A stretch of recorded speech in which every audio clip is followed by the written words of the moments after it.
All right, let's take a look. This is overnight incubation at room temperature, and still kind of damp, and there is a little blue from here.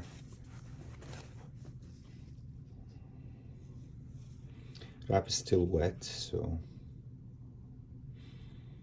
take a look. Looks like the agar gels did a great job again here, right? You can see the you get a spatula and do it with a spatula.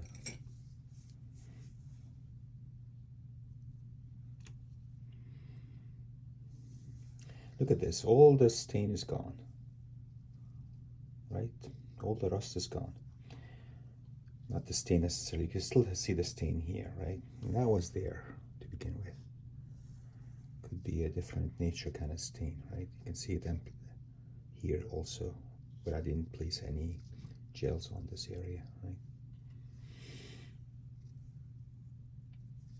Yeah, pretty dramatic difference, I have to say, right? And these you can't reuse, you have to put them in the trash. Always put them in the trash.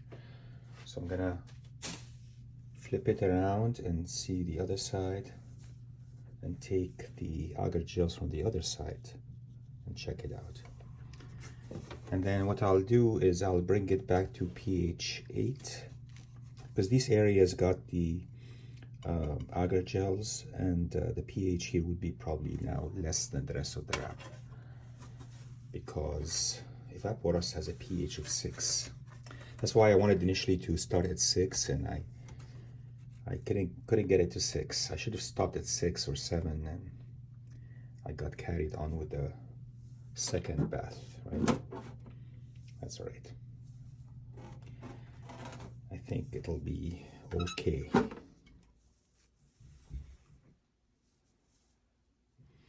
And again, you can see all the rust removal is near perfect, because it's still left here, some left here, but not much. This is the Evaporos gels, and you can see their color has that Evaporos color to it, but also has become brown a little bit, right? So it sucked up some of the dirt. All right, we're gonna spray it now with the pH 8. Both sides. Let it sit for about 5 or 10 minutes. And the pH of the whole wrap should be at about 8 at that end. So no more water baths, just a spray here, static spray. And we'll take it from there, right?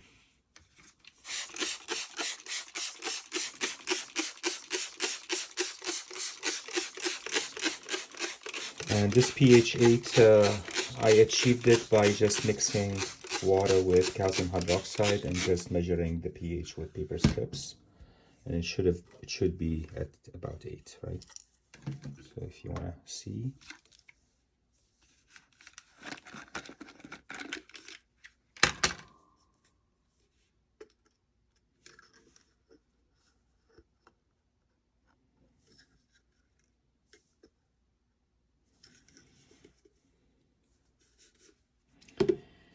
pH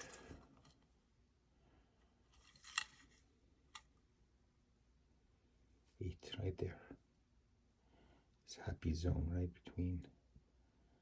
It's 8 right there. Boom. Right? So I didn't spray it with a higher pH because I don't want the pH to go up. I want it to be at 8. And just saturate this area some more. That's where the acid from the Evaporos, which is pH 6, would be, and that gets neutralized. So we're going to keep it for about 5 or 10 minutes, come back and dry it and press it, and then at the end we'll compare between all the results, right? We'll see how we did on the first attempt at removing rust migration, second attempt, and the third attempt. And there are other attempts you could try, right? There are definitely other things you could try. And I'll tell you which one was the best for the wrap.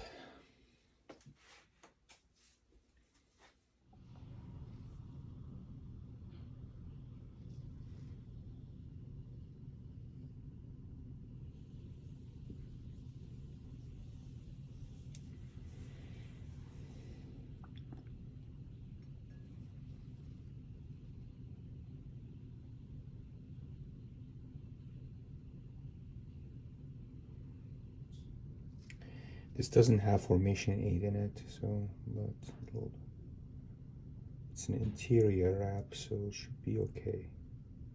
It's covered by other wraps. So I'm gonna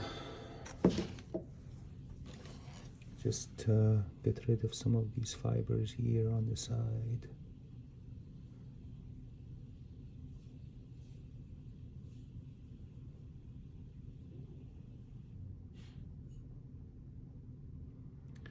And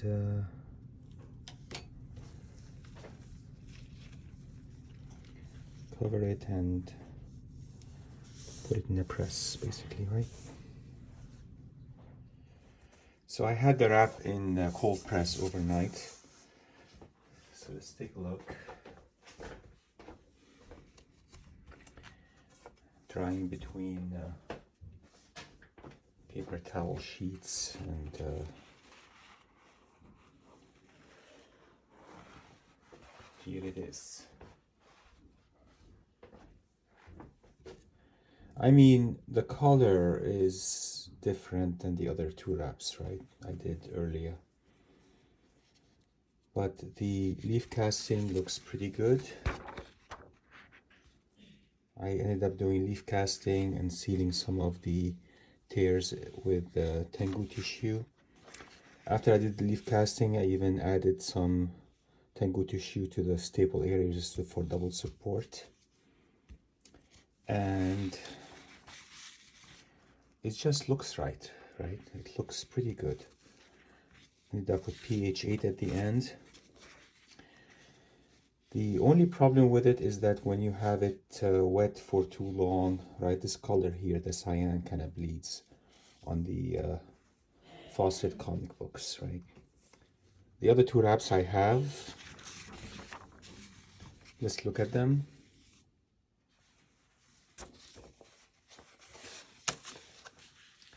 So this is the centerfold, and in comparison to the other two, let's put them side by side so we can compare. Oh, this feels heavy, nice. And the centerfold, not so much. Like if you compare, the centerfold is a little bit flimsy. This one is heavier stock. Feels better. So the centerfold that we did, where we took water, straight with just water, and then let it sit with the evaporust overnight, what happened is the pH 4 mixed in with the water, right? And the acid influenced the paper, in my opinion, and that's why it's a little bit not as sturdy as it should be. The one we did recently is very sturdy, very robust. I also, of course, fixed the staple holes, much like I did with the centerfold. Color-wise, I don't see a difference really, but let's look at the back side here.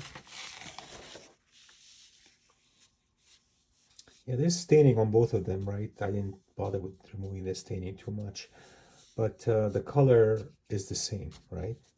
I think it comes down to how sturdy this is versus this, and this is much more sturdier.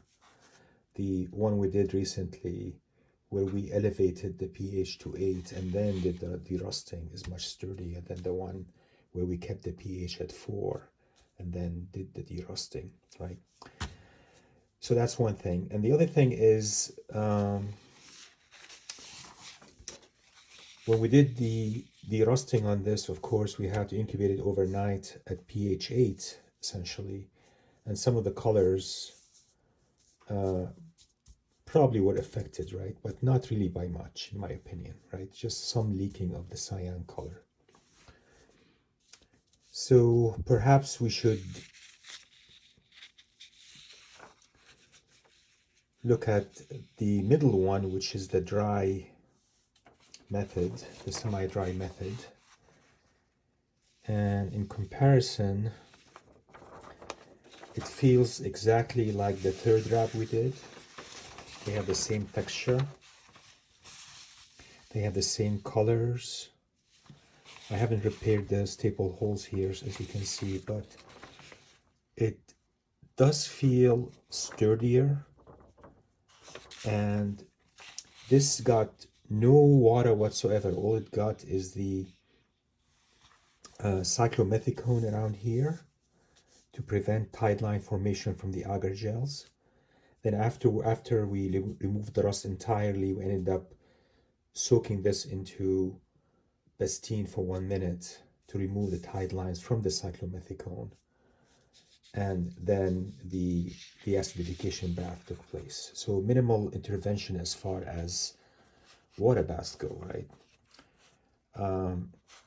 And it's pH 8 also. So it got 2 15-minute water baths to get to the pH 8. As far as colors, so say I did this with the same method as the dry method, I don't think I would have lost as much color as I would have on it, right? So the dry method does have its place here, that if you suspect, say you have a faucet book that has these cyan colors that bleed, I think if you have that, then the dry method would make sense, right? This way you circumvent the bleeding that you get from these books when they are submerged in water, right? This one was submerged in water, 2 15-minute baths, and then had to withstand overnight wet, essentially, right? And I am surprised how good the colors still look. It doesn't really look much different than before, right? But the quality of the paper in both cases, I think, is equivalent. So if I were to rate them on a scale from 1 to 10, I would rate this one as an 8 for a job that isn't fully well done because of the pH 4. I would rate the dry method at possibly 8.5, and I would rate this method at 8.5.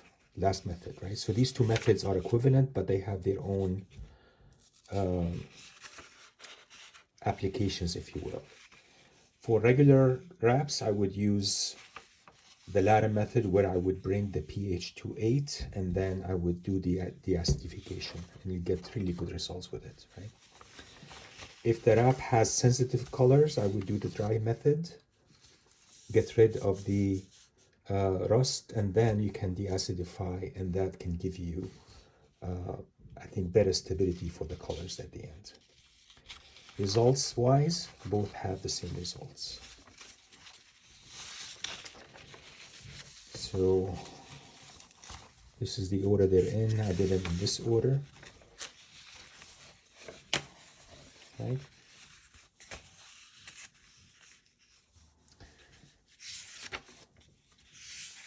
They look pretty good. So overall, I'm happy with the results on all 3 wraps. But I would, if I were to do it again, I would do the second method, the dry method, or the third method, which is bringing the pH up to 8 before derusting, right? All right, guys. So thank you for watching, and we'll see you next week and with another episode. Take care.